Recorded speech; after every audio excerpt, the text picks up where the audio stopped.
வணக்கம். வாங்க இன்றைக்கி முல்லை கிச்சனில் இன்றைக்கி எங்கள் வீட்டு கிட்டுக்கு என்ன லஞ்ச் கொடுத்தோன்னு பார்க்கலாம். ஒரு 8லேருந்து 10 வெண்டைக்காய் நல்லா கழுவி ஆற வச்சு அதை கட் பண்ணி எடுத்து வச்சுருக்கேன். ஒரு கெட்டியான வானலியில் கொஞ்சமாக கடுகு உளுத்தம் பருப்பு ஆட் பண்ணிவிட்டு கட் பண்ணி வச்சுருக்க வெண்டைக்காயும் ஆட் பண்ணிடலாங்க. ஒரு 1/2 டீஸ்பூன் ஆயில் சேர்த்துனா போதும், காய் கம்மின்றதுனால. ஒரு 1/4 தக்காளி மட்டும் கட் பண்ணி விட்டுடலாம். நம்ம உப்பு காரம் சேர்த்துக்கிறதோட இந்த தக்காளியும் பிழிஞ்சு விடும்பொழுது அந்த புளிப்புத்தன்மை கொஞ்சம் சேரும்பொழுது காய் கொஞ்சம் சாப்பிட்றதுக்கு டேஸ்டியாக இருக்கும்.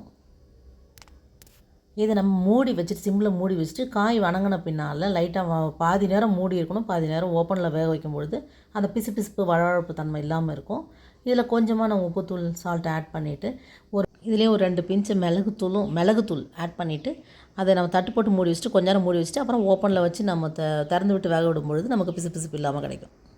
25 கிராம் அரிசி, 25 கிராம் துவரம் பருப்பு நல்லா கழுவி அதை ஊற வச்சிடலாம். ஒரு மீடியம் சைஸ் கேரட்டும் 4-5 சின்ன வெங்காயம், ஒரு தக்காளி இதை கட் பண்ணி ஒரு பிளேட்டில் வச்சிடலாம். இப்போ ஊற வச்சுருக்கிற அரிசி பருப்பே தண்ணி இல்லாமல் வடிச்சிட்டு அரிசி பருப்பு எடுத்தது மாதிரி 3.5 பங்கு தண்ணி இதில் ஆட் பண்ணணும்.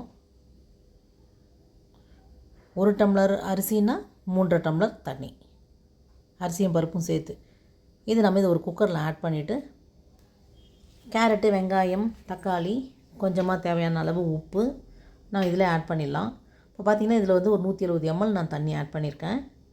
கொஞ்சமாக மஞ்சத்தூளும் ஒரு 2 பிஞ்ச் அளவுக்கு மிளகாத்தூள் ஆட் பண்ணிக்கிறேங்க. மிளகுத்தூள் நான் சேர்க்க போகிறேன், அதனால் அது கொஞ்சம் சேர்க்கறதுனால மிளகாத்தூள் கம்மியாக தான் போட்டிருக்கேன். காரம் குழந்தைங்களுக்கு எல்கேஜி குழந்தைங்களுக்கு கூட இந்த மாதிரி நம்ம செஞ்சு கொடுக்கும்பொழுது அதுங்க விரும்பி சாப்பிட ஆரம்பிக்கும். நம்ம ஹெல்த்தியாக ஸ்ட்ரென்த்தாக கொடுத்த ஒரு சாட்டிஸ்ஃபேக்ஷனும் நம்மக்கிட்ட இருக்கும்.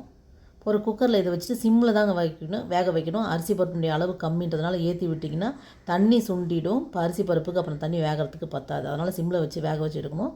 வெண்டைக்காய் நல்லா பாருங்கள் சிம்மில் கலக்கி விட்டு அதையும் சிம்மில் வைக்கும்பொழுது நல்லா வணங்கி வந்துருச்சு. இப்போ நம்ம ஓப்பன் பண்ணி அரிசியும் பருப்பையும் பார்க்கும்பொழுது கொஞ்சம் அந்த ஈரப்பதம் இருக்கும். இதை நம்ம ஓப்பன் பண்ணிவிட்டு சிம்மில் கொஞ்ச நேரம் வச்சோம்னாக்கா அந்த பொங்கல் மாதிரி நம்ம அந்த குழகுழப்பு தன்மை இல்லாமல் கரெக்டான பக்குவத்தில் நமக்கு கிடைக்கும். இதிலே நம்ம ஒரு 1/2 டீஸ்பூன் நெய் சேர்த்து ஒரு தாளிக்கிற கரண்டியில் முந்திரியை வறுத்து நம்ம அதையும் ஆட் பண்ணிடலாம். கொத்தமல்லி தழை பார்த்திங்கன்னா குச்சி இல்லாமல் கொத்தமல்லி தழை மட்டும் கொஞ்சமாக கட் பண்ணி இந்த சாதத்தில் ஆட் பண்ணிடலாம். எல்லாமே நம்ம பக்குவமாக பார்த்து செய்யும்பொழுது அதனுடைய கூடுதலான சுவையும் மணமும் ரொம்பவும் சூப்பராக இருக்குங்க. இப்போ நம்ம இதில் நெய்யும் ஆட் பண்ணியாச்சு. தேவைப்பட்டால் ஒரு 1/4 டீஸ்பூன் நல்லெண்ணெய் சேர்த்துக்கலாம், அது உடம்புக்கு ரொம்ப நல்லது. எந்த பருப்பு சாதம் எதுனாலும் நம்ம நல்லெண்ணெய் கொஞ்சம் சேர்த்துக்கினா ரொம்பவும் நல்லாயிருக்கும். இதில் ஒரு 2 சிட்டிகை இருக்கிற மாதிரி நான் மிளகுத்தூள் கொஞ்சம் ஆட் பண்ணிட்டேன். காரம் நான் கம்மியாக தாங்க செய்வேன், பாப்பா காரம் அதிகமாக சாப்பிட மாட்டான். இப்போ நம்ம இன்றைக்கி லஞ்சு பார்த்திங்கன்னா நல்லா 2 பொரியல் ஆட் சேர்த்துட்டோம். கேரட் 1, வெண்டைக்காய் 1. கேரட் சாதம், வெண்டைக்காய் பொரியல். பாப்பாவுக்கு பழம் பார்த்திங்கன்னா நேந்திரம் பழம் கட் பண்ணி வச்சுருக்கேன். சூப்பரான சுவையான கிட்ஸ் லஞ்ச் ரெடி ஆகிடுச்சு. உங்களுக்கு பிடிச்சிருந்துங்களா? பிடிச்சிருந்தால் லைக் பண்ணுங்கள். தேங்க்யூ.